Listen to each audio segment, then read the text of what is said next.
बिस्मिल्लाहिर्रहमानिर्रहीम। अस्सलाम वालेकुम टू एवरीवन। कैसे हैं सब लोग? ठीक हैं? देखिए बेटा, आज हम लोग क्लास 10 फिजिक्स चैप्टर नंबर 18 और इसका लेक्चर नंबर 4 है और टॉपिक है हमारा आज का फिशन रिएक्शन। हम फिशन रिएक्शन पे बात करेंगे।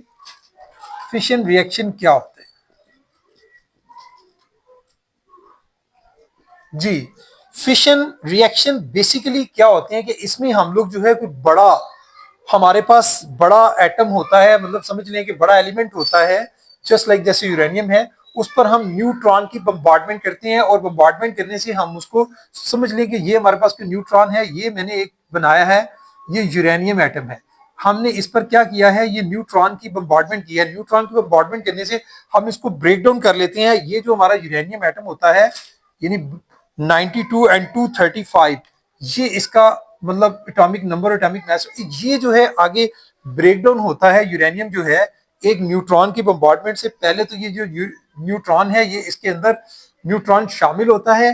न्यूट्रॉन शामिल होने से ये बन जाता है 92 और 236, और फिर यही यूरेनियम एटम जो है आगे टूट जाता है किस किस में, क्रिप्टॉन में, ठीक है जी, और हमारे जो है क्रिप्टॉन के अलावा बेरियम में। बेरियम और क्रिप्टॉन में ये मतलब टूट जाता है। दो छोटे जो हैं यहाँ पर न्यूक्लियाई वाले एलिमेंट जो है वो उसमें कन्वर्ट होता है, और उसके साथ साथ यहाँ से जो है वो न्यूट्रॉन जो है, 3 न्यूट्रॉन जो है वो भी रिलीज होते हैं, और प्लस एनर्जी जो है वो भी यहाँ से रिलीज होती है। ये सारा जो प्रोसेस है इसको फिशन रिएक्शन बोलते हैं। यानी हम किसी भारी भारी न्यूक्लियाई का जो हमारा एलिमेंट होगा उस पर बम्बार्डमेंट करवाती है न्यूट्रॉन की, और वो आगे कन्वर्ट हो जाता है लाइटर जो न्यूक्लियाई हैं, दो लाइटर न्यूक्लियाई, उनमें कन्वर्ट होता है, और उसके साथ साथ न्यूट्रॉन्स भी खारिज होते हैं। ये जो न्यूट्रॉन्स खारिज होते हैं प्लस एनर्जी, यही न्यूट्रॉन्स आगे फिर रिएक्शन में हिस्सा ले सकते हैं। यही न्यूट्रॉन्स से मजीद यूरेनियम के एटम को जो है वो तोड़ा जा सकता है। एक तो ये प्रोसेस है। इसको हम अगर लिखना चाहेंगे इक्वेशन की शक्ल में, तो हमारे पास देखिए हमने क्या बम्बार्डमेंट करवाई, एक न्यूट्रॉन की करवाई, किसके ऊपर, यूरेनियम 92 और 235, ठीक है। जब इस पर हमने न्यूट्रॉन की बम्बार्डमेंट करवाते हैं तो सबसे पहले क्या होता है कि ये जो आपका यूरेनियम है ये किस में कन्वर्ट हो जाता है, मैंने जैसे आपको बताया 92 236, इस पर मैंने स्टार बनाया कि ये भी यूरेनियम है। अब इसके बाद ये फिर ब्रेक डाउन हो जाता है, और ब्रेक डाउन होकर एक्स प्लस वाई, यानी एक हमारे पास जो है वो नया एलिमेंट एक्स होगा, दूसरा वाई, वो कोई भी हो सकता है। जैसे हमने क्रिप्टॉन बेरियम की बात की, वो हमें हासिल होती है, और साथ इसके न्यूट्रॉन जो है वो यहां से रिलीज होंगे, और प्लस एनर्जी भी रिलीज होगी। ये हमारा प्रोसेस होता है भाई। तो ये जो हमारे जो डिफरेंट जो है हमारे यहाँ से जो हासिल होती हैं, जो इसके बाद इसके बनते हैं पार्ट्स में कन्वर्ट होता है, इस वजह से हम लोग इसको फिशन फ्रेगमेंट्स भी कह सकते हैं। यानी ये इसके फ्रेगमेंट्स भी हैं, ठीक है जी, मतलब उसके पार्ट्स, उसके हिस्से। और किस वजह से, फिशन रिएक्शन की वजह से। तो हम इनको फिशन फ्रेगमेंट्स भी बोल सकते हैं, एक्स एंड वाई को। मजीद अगर हम डिटेल से इस रिएक्शन को लिखना चाहें तो हमारे पास क्या था, एक न्यूट्रॉन है जिसकी हमने बम्बार्डमेंट की, किसके ऊपर, यूरेनियम 92 235 पर, जिससे हमें हासिल हुआ यूरेनियम 92 236। 236 एक न्यूट्रॉन जो है वो इसमें ऐड हो गया, नंबर ऑफ न्यूट्रॉन 236 हो गए। और उसके बाद क्या होता है कि इसके ऊपर स्टार लगाने का मतलब यह है कि ये यूरेनियम है, लेकिन इसमें एक न्यूट्रॉन का इजाफा हो गया है, ठीक है। अब ये आगे कन्वर्ट होता है, जैसे मैंने आपको बताया था कि ये मजीद आगे किस में कन्वर्ट होता है, आपके बेरियम में, जो ऊपर हमने बात की थी, और किस में कन्वर्ट होता है, क्रिप्टॉन में। अब बेरियम जो होता है वो 56 और 141, मतलब इसके ये होते हैं 156, इसका एटॉमिक नंबर होता है 141। हम यहां से देखते हैं 92 में से आप 56 को माइनस कर दें। मैं आपको बताता हूं कि आप क्रिप्टॉन की कैसे लिखेंगे, कि आपने 92 में से माइनस करना है 56, तो आपके पास बनते हैं 36। तो क्रिप्टॉन के एटॉमिक नंबर भी हम यहां से ही समझ जाते हैं कि वो 36 होगा। अब रहेगी बात ऊपर आपके जो है एटॉमिक मास नंबर की। तो एटॉमिक मास नंबर जो है वो यहां से 3 न्यूट्रॉन्स जो है वो भी यहां से रिलीज होते हैं, 3 न्यूट्रॉन्स। अब ये जो 3 न्यूट्रॉन्स रिलीज होते हैं, तो हमने 236 में से, यानी 236 में से 141 भी माइनस करना है और 3 भी करना है, यानी 141 और 144, यानी 236 देखिए माइनस 144, यानी ये 141 और प्लस 3 न्यूट्रॉन 144, इसको माइनस करते हैं तो हमारे पास क्या आंसर आता है 92। तो हम यहाँ पर क्रिप्टॉन के ऊपर, यहाँ पर इसका एटॉमिक मास नंबर, यहीं से अंडरस्टैंड करते हुए लिख सकते हैं 92। तो ये भाई पूरा एक फिशन रिएक्शन है जो मैंने आपके साथ डिस्कस किया। ये इक्वेशन आपने साथ लिखनी होती है, फिर ही आपको मार्क्स जो है वो मिलते हैं। यानी यूरेनियम एटम, फिर से रिपीट कर रहा हूं, 92 उसका एटॉमिक नंबर, 235 उसका जो है मास नंबर होता है। एक न्यूट्रॉन की बम्बार्डमेंट की तो उसका यूरेनियम जो है वो क्या बन गया, 92 236। अब ये आगे ब्रेकडाउन होता है, ठीक है, फिशन रिएक्शन जिसको बोलते हैं, वो ब्रेकडाउन होता है आगे अपने किसमें, फिशन फ्रेगमेंट्स में, एक बेरियम और क्रिप्टॉन। बेरियम का एटॉमिक नंबर 56 यानी 92 टूटा 56 में, और क्रिप्टॉन, क्रिप्टॉन का 56 आप 92 में से माइनस करेंगे तो क्रिप्टॉन का क्या आ जाएगा 36, 92 माइनस 50 36। यहां पर 141 होता है बेरियम का एटॉमिक मास नंबर, और उसके साथ साथ 3 न्यूट्रॉन्स भी यहां से रिलीज होते हैं। वो 3 न्यूट्रॉन्स और 141 हो गया 144। 144 को 236 में से माइनस करते हैं तो 92 हमारे पास आता है, प्लस यहां पर एनर्जी जो है वो भी रिलीज होती है। भाई ये जो प्रोसेस आपका फिशन रिएक्शन है बेसिकली, ये आपका बड़े वसी पैमाने पर इसको यूज किया जाता है। आपके जो एटॉमिक बम बनाए जाते हैं वो इसी असूल के तहत होते हैं, और इससे इतनी ज्यादा ये जो एनर्जी है बहुत ज्यादा रिलीज होती है। और ये एक फिशन रिएक्शन जो है हमारा एक चेन रिएक्शन की शक्ल में वर्कआउट करता है। अगर इसको कंट्रोल ना किया जाए तो वही जो एनर्जी हम लोग उसको पॉजिटिवली यूज करना चाहते हैं, उसके जो नेगेटिव मतलब होंगे, इफेक्ट्स होंगे, वो आप सोच भी नहीं सकते। अगर आप इसको कंट्रोल्ड रिएक्शन की शक्ल में नहीं करेंगे, अगर आप इसको छोड़ेंगे भाई ठीक है होता जाए, तो इसमें देखें हर एक, देखें एक यूरेनियम जो है, सादा लफ्जों में आप समझ लीजिए कि एक जो हमारा यूरेनियम एटम था वो आगे ब्रेकडाउन हुआ, ठीक है। वो जब ब्रेकडाउन होता है, उसके ब्रेकडाउन होने से आपने देखा एक न्यूट्रॉन हमने इसके साथ बम्बार्डमेंट करवाई थी, ये मैं वैसे आपको ग्रामेटिकली समझा रहा हूं, तो उससे आपने देखा कि 2 यहां पर हमें हासिल हुए थे, एक बेरियम और क्रिप्टॉन, और उसके साथ साथ हमें यहां से जो न्यूट्रॉन्स हासिल हुए हैं वो कितने हैं, 3 न्यूट्रॉन्स। अब ये जो 3 न्यूट्रॉन्स हैं, आप अगर इसको कंट्रोल नहीं करते, हर न्यूट्रॉन एक नए यूरेनियम एटम को ब्रेक करेगा, ये भी करेगा, ये भी करेगा, ये भी करेगा। अब आप इससे अंदाजा लगा सकते हैं कि यहां से जब ये ब्रेक होगा, इसको ब्रेक करेगा, ठीक है, इससे भी आगे क्रिप्टॉन और वो 2 तो बनेंगे, लेकिन हर एक से फिर आगे ये देखिए 3 न्यूट्रॉन फिर निकलते जाएंगे। यहां से भी समझें कि वो होने के बाद 3 जो है न्यूट्रॉन यहां से भी निकले, फिर यहां से भी 3 न्यूट्रॉन्स निकले, ठीक है। अब ये देखिए कितने न्यूट्रॉन्स हो गए हमारे पास, न्यूट्रॉन जो है वो कभी 3 थे, उसके बाद ये 9 हो गए हैं। अगर इसी प्रोसेस को मजीद चेन की शक्ल में देखें, ये 9 से 27 में चले जाएंगे, 27 से आगे अगर आप देखेंगे तो ये 81 में जाएंगे, फिर 243 एंड सो ऑन। आप इससे अंदाजा लगा सकते हैं कि कितने ज्यादा न्यूट्रॉन्स, मतलब ये जो मतलब छोटा सा आप समझ सकते हैं प्रोसेस यहां से स्टार्ट हुआ, तो ये यूं इस तरह से, मतलब मेरे हाथ की तरफ देखें, ये यूं फैलता चला जाएगा, और वसी पैमाने पर जो है हमें एनर्जी इसी तरह से, न्यूट्रॉन जो है हर न्यूट्रॉन यूरेनियम को तोड़ता जाएगा और बेरियम क्रिप्टॉन को कन्वर्ट करेगा, 3 इलेक्ट्रॉन न्यूट्रॉन रिलीज होंगे, हर न्यूट्रॉन एक नए यूरेनियम एटम को ब्रेक करेगा, और इस तरह से वो प्रोसेस चलता चला जाएगा। 3 न्यूट्रॉन थे, 9 न्यूट्रॉन्स में कन्वर्ट हो गए, 27 में चले गए, फिर 81 एंड सो ऑन। तो भाई इसलिए ये जो रिएक्शन आपका चेन रिएक्शन भी कहलाता है, फिशन रिएक्शन को हम चेन रिएक्शन भी कहते हैं। अगर इसको कंट्रोल ना किया जाए तो भाई इसके बहुत ज्यादा नुकसान भी हैं, लेकिन इसको कंट्रोल फॉर्म में बनाया जाता है। बहुत सी एनर्जी और आपके जो एटॉमिक बम पूरी दुनिया में तैयार किए जा रहे हैं वो इसी फिशन रिएक्शन के तौर पर तैयार किए जाते हैं। अब हम थोड़ा सा आपके साथ में रीडिंग भी इसकी शेयर कर देता हूँ। ये एक लॉन्ग क्वेश्चन की शक्ल में एक इंपॉर्टेंट क्वेश्चन है, याद रखिएगा, बोर्ड के पॉइंट ऑफ व्यू से एक इंपॉर्टेंट मैंने लिख दिया है यहाँ पर, तो एग्जामिनेशन पॉइंट ऑफ व्यू से एक इंपॉर्टेंट क्वेश्चन है। तो nuclear fission takes place when a heavy nucleus, जिसकी हमने बात की वो है uranium, such as uranium 235 splits, ये जब स्प्लिट करता है, ब्रेक करता है, तो क्या होता है, और फिशंस into two smaller nuclei by absorbing a slow moving low energy neutron. एक न्यूट्रॉन जो है वो इसकी बम्बार्डमेंट से, स्लो एनर्जी न्यूट्रॉन से क्या हुआ कि उसकी बम्बार्डमेंट से ये ब्रेकडाउन हो गया, स्प्लिट किया, आगे 2 यूरेनियम, और यूरेनियम जो है आगे क्रिप्टॉन और बेरियम में कन्वर्ट होता है, ठीक है जी। उसकी इक्वेशन हमने यहाँ पर अभी मैंने आपके साथ शेयर की। तो यहाँ पर देखें कि वेयर यूरेनियम, ये जो हम बात कर रहे हैं जिसके ऊपर मैंने स्टार बनाया था, U36 बन जाता है, ये देखिए U36, ठीक है। An intermediate state that lost only for a fraction of second, मतलब ये जो काम है स्टार इसलिए बनाया गया कि यूरेनियम से जब न्यूट्रॉन, ये जो आपकी स्टेज होती है, ये स्टेज जो है फॉर अ वाइल है, कुछ देर के लिए होती है, इसने उसके बाद ब्रेकडाउन हो जाना होता है। एक्स और वाई जो मैंने बनाए हैं आपके क्रिप्टॉन और बेरियम में, यानी ये फौरी पहले कन्वर्ट इसमें होगा, उसके कुछ ही लम्हों के बाद, फ्यू सेकंड्स के बाद, कुछ ही लम्हों के बाद ये ब्रेकडाउन हो जाएगा, ठीक है। आगे इसके जो है वो 2 आगे देखें बेरियम और क्रिप्टॉन की शक्ल में, और न्यूट्रॉन्स भी यहाँ से रिलीज हो जाते हैं, ठीक है, for a fraction of second before separating into nuclei. X and Y called, इसी को हम फिशन फ्रेगमेंट्स बोलते हैं, ठीक है। ये जो एक्स एंड वाई है मैंने आपको बताया था, इसको क्या बोलते हैं, फिशन फ्रेगमेंट्स, ठीक है। तो nuclear fission was first observe in 1939, सबसे पहले 1939 में इसको ऑब्जर्व किया गया था, इसको देखा गया था, इसका मुशाहिदा किया गया था। किसने किया था, ओटोहान एंड फ्रिट्ज, ठीक है, स्ट्रॉट्समैन, इन्होंने सबसे पहले ये प्रोसेस देखा था, ठीक है जी।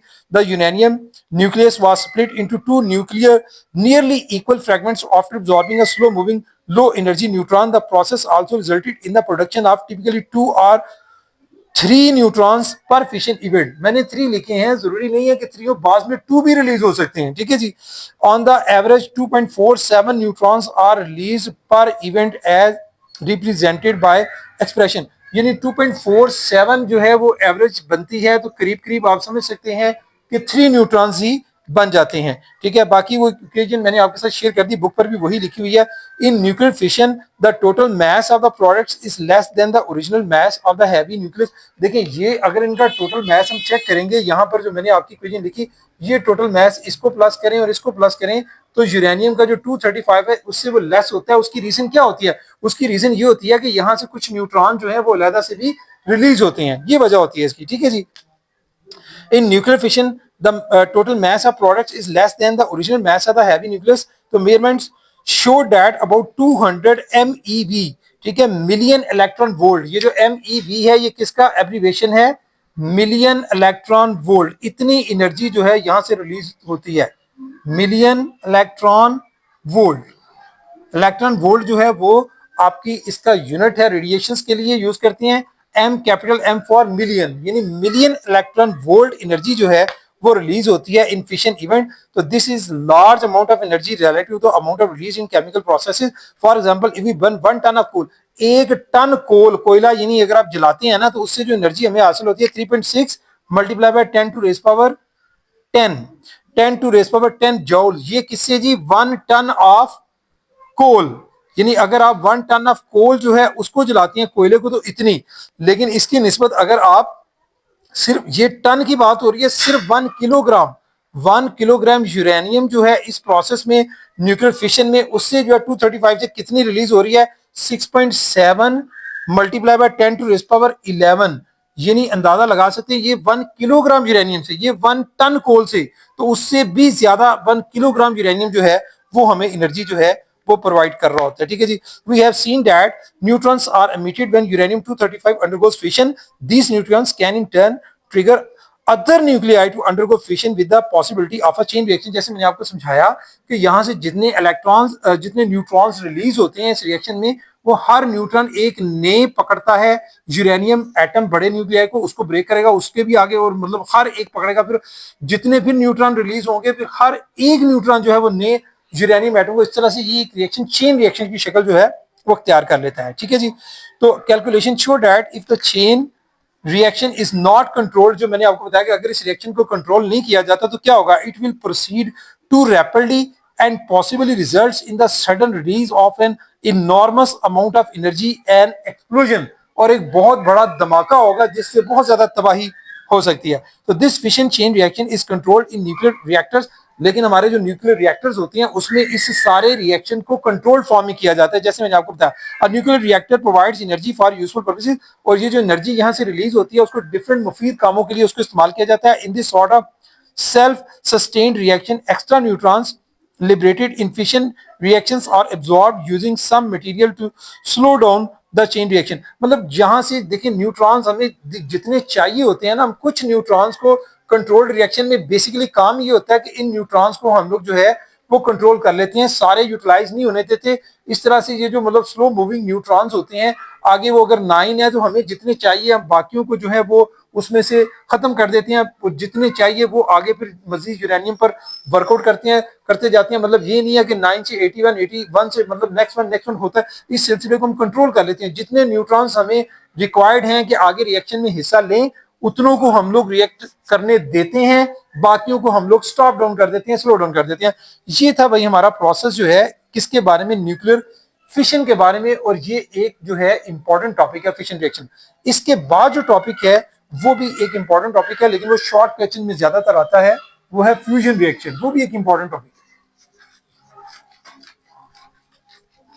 फिशन और फ्यूजन रिएक्शन जो है बेसिकली अगर हम देखें तो ये दोनों एक दूसरे के, मैं को बोलूं कि भाई एक दूसरे के समझने के, जो काम फिशन में हो रहा होता है उससे उल्ट इसमें होता है, ठीक है। वहां पर आपने देखा था कि एक न्यूट्रॉन की बम्बार्डमेंट से एक बड़ा न्यूक्लियस टूटता है, यहाँ पर दो छोटे न्यूक्लियस मिलकर एक बड़ा न्यूक्लियस बनाते हैं, तो ये भाई आपका जो है वो है न्यूक्लियर फ्यूजन। लफ्ज भी आप समझ सकते हैं फ्यूजन। फ्यूजन क्या होता है? फ्यूजन का मतलब होता है फ्यूज होना, किसी चीज का फ्यूज होना, मिलना। यहां पर समझ लें कि आपके पास जो है वो दो जो है वो न्यूक्लियाई आपस में मिलकर, सपोज हमारे पास जो है हाइड्रोजन जो है, अगर हम हाइड्रोजन के दो आइसोटोप लेते हैं, एक 1s2 है और दूसरा हमारे पास अगर 1h3 है, इन दोनों को अगर हम लोग आपस में मिलाते हैं तो हमारे पास हीलियम जो है वो हमें हासिल होता है, 112 यानी हीलियम, जिसका एटॉमिक नंबर 2 होता है, और 4 यानी ऊपर 5 है लेकिन हमने 4 लिखा है क्योंकि उसका एटॉमिक मास नंबर 4 होता है। एक जो है यहां से हमारे पास जो न्यूट्रॉन है वो ये रिलीज हो जाएगा और उसके साथ साथ क्या होगा, एनर्जी भी रिलीज होती है। और ये जो प्रोसेस है भाई, जो ये वाला आपका फ्यूजन का प्रोसेस है, ये फिशन से भी ज्यादा एनर्जी रिलीज करने वाला प्रोसेस है आपका। इवन जो सन है, इसकी सबसे बड़ी जो एग्जांपल है वो सन है। सन में आपकी जो गैसेस ऑल द टाइम जलती रहती हैं और बहुत ज्यादा हीट प्रोवाइड करती है, पूरी दुनिया को हीट मिलती है, लाइट मिलती है। इससे बड़ा लाइट का या हीट का सोर्स पूरी दुनिया में कोई नहीं है। लाइट एंड हीट का जो सबसे बड़ा सोर्स है, नेचुरल सोर्स, वो आपका सन है यूनिवर्स में। इसके अलावा स्टार्स वगैरह ये वो सारे वो भी होते हैं, लेकिन हमारी अगर अर्थ पे देखें तो सबसे बड़ा सोर्स सन होता है जमीन पर। तो ये जो सन है इसमें भी यही प्रोसेस होता है कि भाई आपके दो छोटे न्यूक्लियर मिलकर एक बड़ा न्यूक्लियर बनाते हैं, और इसी तरह से इसी प्रोसेस से, और इसमें भी जो है एनर्जी बहुत ज्यादा रिलीज होती है। और इसमें भी जो आपके हासिल होने वाले, समझिए कि ये जो न्यूट्रॉन होता है ये आगे मजीद फिर हिस्सा लेते हैं और मजीद जो है आगे बम्बार्डमेंट करवाते हैं, और आपके जो छोटे न्यूक्लियर बड़े न्यूक्लियर में कन्वर्ट होने से एनर्जी जो रिलीज होती है फ्यूजन में, वो भी बहुत ज्यादा एनर्जी इस रिएक्शन में रिलीज होती है। ये आपका जी प्रोसेस था। इसमें मैंने जैसे आपको बताया कि अगर आप न्यूक्लियर फिशन में एनर्जी आपकी 20 मिलियन केल्विन होगी, तो इसमें 25.7 मतलब उससे भी ज्यादा एनर्जी जो है मिलियन इलेक्ट्रॉन वोल्ट में इसमें रिलीज होती है। बाकी मैं रीडिंग कर देता हूँ आपके साथ, क्योंकि बहुत बड़ा टॉपिक नहीं है, छोटा सा टॉपिक है ये।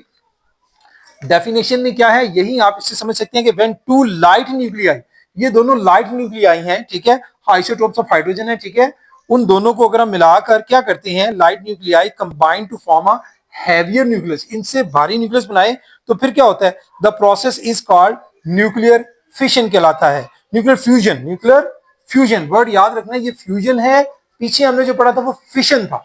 फिशन का मतलब है ब्रेकडाउन होना, टूटना, ठीक है। और फ्यूजन क्या है, फ्यूजन में आपने देखा है कि दो का मिलकर फ्यूज हो जाना, आपस में मिलना और फिर एक बड़ा न्यूक्लियस बनाना।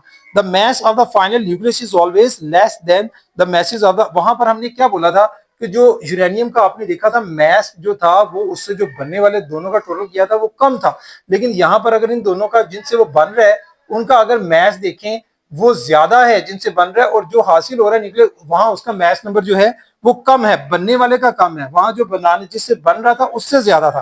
तो ये भी एक छोटा सा फर्क आपने याद रखना, mass of the final nucleus is always less than the masses of the original nuclei according to mass energy relation. This loss of mass converts into energy if an atom of deuterium is fused with an atom of tritium. देखें ये deuterium है और ये tritium दोनों आपस में मिल रहे हैं, ठीक है, ये दोनों हाइड्रोजन के आइसोटोप्स होते हैं, दोनों मिलकर तो हमें हीलियम, देन अ हीलियम न्यूक्लियस और अल्फा पार्टिकल इज फॉर्म, जिसका रिएक्शन हमने डिस्कस कर लिया। तो पिक्टोरिकली भी आप इसको देख सकते हैं कि आपके पास ड्यूट्रियम क्या होता है। ड्यूट्रियम में आपने अक्सर देखा है कि ड्यूट्रियम जो है वो आप उसमें आपका एक जो आपका न्यूट्रॉन होगा और उसमें एक हाइड्रोजन होगा, और जहां पर देखें ये जो आपका ट्राइटियम है उसमें कितने हैं, इसमें आपके दो न्यूट्रॉन हो जाते हैं और एक आपका प्रोटॉन होता है, ठीक है। वो दोनों मिलकर आगे ये फ्यूज होकर, देखें यहाँ पर दोनों आपस में फ्यूज हुए, तो फ्यूज होकर ये सारा प्रोसेस अगर हम कहते हैं ये फ्यूजन का प्रोसेस है, तो फ्यूजन में क्या होगा, हीलियम बनेगा। हीलियम में क्या होता है, हीलियम में आपका एक जो है वो पॉजिटिव, दो आपके पास आगे प्रोटॉन, और यहाँ पर आपके जो है पहले स्टेप में तो आपके पास 3 न्यूट्रॉन इकट्ठे हो जाएंगे। फिर यहीं से फ्यूजन का सारा प्रोसेस होने के बाद यहां से आपके पास एक हीलियम बन जाता है, जिसमें हीलियम में दो आपके प्रोटॉन और दो आपके क्या इकट्ठे हो गए, उसके साथ एटॉमिक मास नंबर में दो आपके यहाँ पर आगे जो आपके न्यूट्रॉन है, एक न्यूट्रॉन जो है वो यहाँ पर अलहदा से आपके पास रिलीज, और यहाँ पर आपको जो है वो एनर्जी जो है वो हासिल होती है। यही एनर्जी जो है वो बहुत ज्यादा कामों में आगे उसको यूटिलाइज किया जा सकता है। Energy coming from the sun, जो अभी मैंने बात की, energy coming from the sun and star is suppose to be the result of fusion of hydrogen nuclei into helium nucleus, यही सारा प्रोसेस वहां भी होता है, ठीक है जी। With release of energy the temperature at the centre of the sun is nearly, centre of the sun के करीब जो एनर्जी होती है वो 20 मिलियन, जो मैं अभी आपको बता रहा था 20 मिलियन केल्विन, यानी इतनी ज्यादा जो है वो यहाँ पर एनर्जी जो है वो होती है, इतना ज्यादा टेम्परेचर होता है which makes the fusion favourable according to the reaction 4 hydrogen nuclei fuse together to form a helium nucleus, ठीक है, along with 25.7 million electron volt, इतनी ज्यादा energy 25.7 million electron volt, M for million, E electric और electron volt, ये energy जो है यहाँ पर रिलीज होती है। ये जी आपका था न्यूक्लियर फ्यूजन, ये भी एक इंपॉर्टेंट टॉपिक है लेकिन शॉर्ट क्वेश्चन की शक्ल में मोस्ट ऑफ द टाइम आता है। इसके बाद है जी लास्ट टॉपिक इस चैप्टर का, वो हम डिस्कस करेंगे, वो ज्यादा लंबा नहीं है, छोटा सा आर्टिकल है, बेसिकली हैजर्ड्स हैं, hazards of radiation and safety measures हमने डिस्कस करना है कि क्या क्या खतरात हो सकते हैं रेडिएशन से। मैं आपको साथ साथ रीडिंग भी करवा दूंगा, इजी टॉपिक है ये, hazards of radiations and safety measures, दोनों चीजें हम डिस्कस करेंगे कि हमने सेफ्टी मेजर्स क्या करने हैं और हमें इनसे खतरात क्या क्या हो सकते हैं रेडिएशन से, जो रेडिएशन खारिज होती हैं भाई। तो साथ साथ मैं रीडिंग करता हूँ, साथ साथ आपको समझाता जाऊंगा। तो although radiations are very useful in medicine, हालांकि आपने पीछे देखा कि रेडिएशन आपके मेडिसिन के लिए बहुत इंपॉर्टेंट है, एग्रीकल्चर में, इंडस्ट्री में हमने देखा बहुत यूजफुल है। They can also cause considerable damage if not used with precautions, अगर एहतियात नहीं बरती जाएगी तो बहुत ज्यादा खतरात इससे होंगे, बहुत ज्यादा आपको नुकसान होंगे। तो radioactive nuclear materials are no widely used in nuclear power plants, nuclear powered submarines में भी यूज किए जा रहे हैं, समुद्र के नीचे भी उनको यूज किया जाता है, ठीक है। इंटर कॉन्टिनेंटल बैलिस्टिक मिसाइल जो बनाए जाते हैं वहां पर भी। तो some of the harmful effects on human beings due to the large doses और prolongated prolonged small doses of radiations are, मतलब हम देखते हैं कि कौन कौन से कहां कहां इनके क्या क्या हमें जो है वो हैजर्ड हो रहे हैं। रेडिएशंस जो है burns mainly due to the beta and gamma radiations, जो आपकी बीटा रेडिएशंस होती हैं, ठीक है, और आपकी जो गैमा रेडिएशंस होती हैं, इनसे ज्यादा जो है ये ज्यादा नुकसान का बायस बनती हैं बेसिकली, ठीक है जी। विच मे कॉज रेडनेस एंड सोर ऑफ द स्किन, यानी आपकी स्किन को सुर्ख भी कर सकते हैं और मतलब उसमें सूजन हो जाती है इन रेडिएशंस की वजह से। एक तो ये है, ठीक है। दूसरा क्या है, मतलब मैंने जैसे बताया कि रेडनेस भी हो सकती है और सोर भी कर सकती हैं। सेकंड जो प्रॉब्लम है वो है स्टर्निटी का। स्टर्निटी में ये होता है कि भाई जो मतलब आपकी मतलब प्रोड्यूस चिल्ड्रन प्रोड्यूस करने की जो सलाहियत होती है फीमेल की, वो उसको भी डैमेज कर देते हैं, मतलब इन रेडिएशंस की वजह से उनकी ये सलाहियत ही खत्म हो जाती है कि वो अपने चिल्ड्रन को प्रोड्यूस कर सके, ठीक है जी। ये भी उनमें इनएबिलिटी पैदा हो सकती है स्टर्निटी की वजह से। तीसरी है हमारी जेनेटिक म्यूटेशन। जेनेटिक म्यूटेशन में ये होता है कि आपका जो है वो डीएनए में क्या कर देते हैं, चेंज आ जाती है इनकी वजह से, और ह्यूमन जो है, चाहे ह्यूमन हो, प्लांट्स हो, इसमें मतलब छोटे बच्चे हो, कुछ भी हो, उनकी नेचर ही डिफरेंट हो जाती है इसकी वजह से। जेनेटिक म्यूटेशन हो जाती है, वो सीरियस डिफॉर्मेशन हो सकती है, मतलब वो आम इंसानों की तरह बिहेव नहीं कर रहे होते, आम इंसानों की तरह नहीं रहते, जो जेनेटिकली म्यूटेंट बन जाते हैं, ठीक है जी। उसके बाद आ जाती है नेक्स्ट हमारी इसका जो हमें खदशा होता है वो होता है ल्यूकेमिया का। Leukaemia basically cancer of the blood है, ठीक है। ये हमारे ब्लड के अंदर जो कैंसर होता है उसको बोलते हैं ल्यूकेमिया, वो भी रेडिएशन की वजह से हो सकता है। और लास्ट में ब्लाइंडनेस, ठीक है, ब्लाइंडनेस यानी अंधापन भी हो सकता है, और उसके अलावा जो है हमारे कैटरेक्ट इन आइज में, यानी आंखों का जो मोतिया उतरना होता है वो भी हो सकता है इसकी वजह से।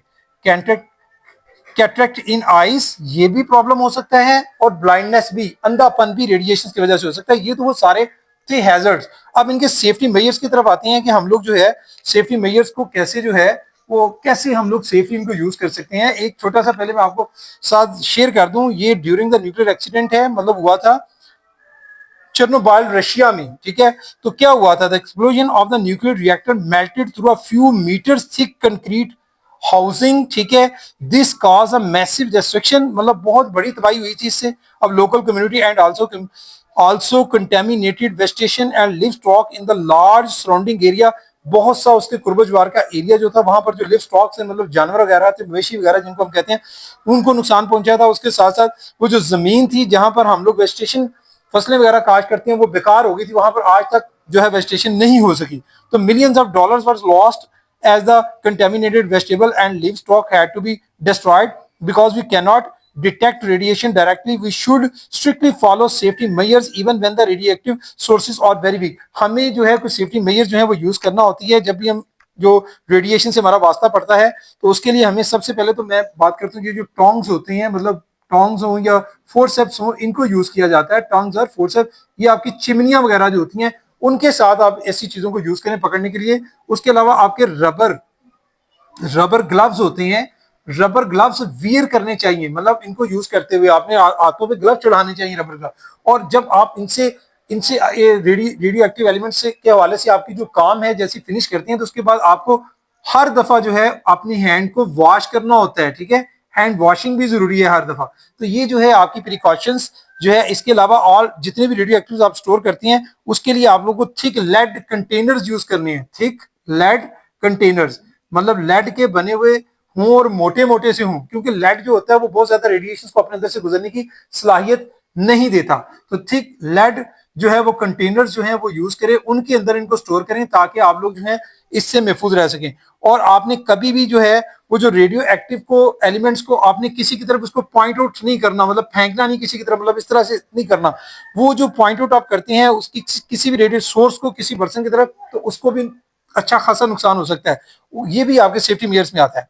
और उसके अलावा आप जो है अगर आपके फ्रीक्वेंट विजिट रहते हैं, ठीक है, रेडिएशन के सेंसिटिव एरिया में, तो उससे भी आपने अवॉइड करना है। यानी फ्रीक्वेंट विजिट से भी अवॉइड करना होता है, यानी बार बार आपके वहां चक्कर लगते हैं तो आप फ्रीक्वेंट विजिट को आहिस्ता आहिस्ता जो है वो कम करें, यानी रेगुलर विजिट जो है वो ज्यादा नहीं होने चाहिए। ये वो सारी प्रिकॉशंस थी जो आपको रेडिएशंस के इफेक्ट से, उनके खतरात से, हैजर्ड से बचाने के लिए हमें जो है इस पर जो है अमल करना भी जरूरी है।